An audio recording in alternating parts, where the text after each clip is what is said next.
अचानक उसकी नींद खुलती है। वह बहुत परेशान हो जाती है। एक दिन अव्या एक कैफे के अंदर बैठी थी और वहां के माहौल को देख रही थी। तभी उसकी नज़र एक व्यक्ति पर पड़ती है जो गूगल जैसे अर्थ को चला रहा होता है। वह उसके पास गई और उससे मदद मांगी, लेकिन वह अव्या की मदद करने से मना कर देता है। फिर निराश अव्या अपनी कुर्सी पर आकर बैठ जाती है।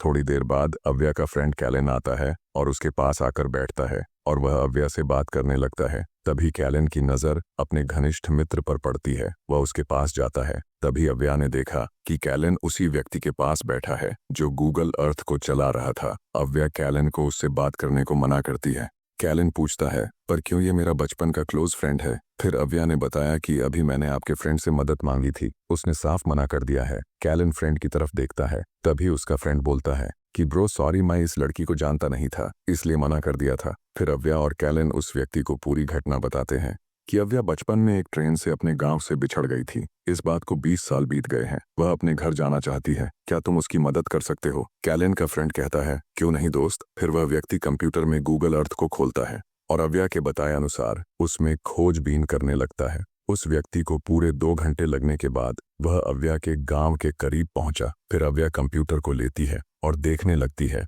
तभी अव्या को गांव के पास वाला रेलवे स्टेशन दिखता है और थोड़ा प्रयास करने के बाद अव्या अपने गांव पहुंच जाती है और फाइनली वह अपने घर को देख पाती है। 20 साल बाद अपने घर को देखने पर उसकी आंखों में खुशी का ठिकाना ना रहा और फिर उसने शूद को फोन किया और कहा कि मेरा घर मिल गया है। शूद भी अव्या की बात सुन थोड़ी उदास होती है और फोन कट होने के बाद वह भी रोने लगती है। तभी अव्या वहां से फौरन अपने मकान जाती है और वह लास्ट बार शूद से मिलने जाती है। अव्या शूद से कहती है, आप मेरे जीवन में एक फरिश्ते की तरह हो, और अव्या भी रोने लगती है। फिर शूद उसे प्यार से समझाते हुए कहती है, जाओ, एक और माँ का कलेजा पिछले 20 साल से तुम्हें याद कर रहा है। लास्ट बार अव्या शूद को गले लगाती है और फ्लाइट से वह अपने घर को रवाना होती है। अव्या जब अपने घर पहुंची तो देखा कि वहां कोई नहीं है। पूरा घर टूटा फूटा पड़ा है। अव्या आस पास के लोगों से बात करती है, पर वहां उसकी भाषा कोई नहीं समझ पा रहा था क्योंकि वह इंग्लिश में बात कर रही होती है।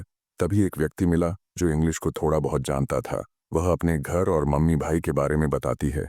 ये सुन वह व्यक्ति उसका कोई उत्तर दिए बिना ही वहां से चला जाता है और थोड़ी देर बाद वह एक बूढ़ी औरत को उसके पास लाता है। वह बूढ़ी औरत अव्या की माँ थी। अव्या दौड़कर अपनी माँ को गले लगाती है और जी भर के रो रही होती है कि तभी वहां के एक व्यक्ति अव्या को बताने लगा कि तुम्हारी माँ हमेशा कहती कि मेरी गुड़िया एक दिन जरूर आएगी। फिर अव्या ने अपने भाई के बारे में पूछा तो उसे एक व्यक्ति ने बताया कि जिस दिन तुम खो गई थी उसी रात तुम्हारे भाई की ट्रेन एक्सीडेंट से मौत हो गई थी। यानी उस माँ ने एक ही रात में अपने दोनों जान के टुकड़ों को खो दिया था। ये प्यार और दर्द से भरी और एक माँ के ऊपर बीती कहानी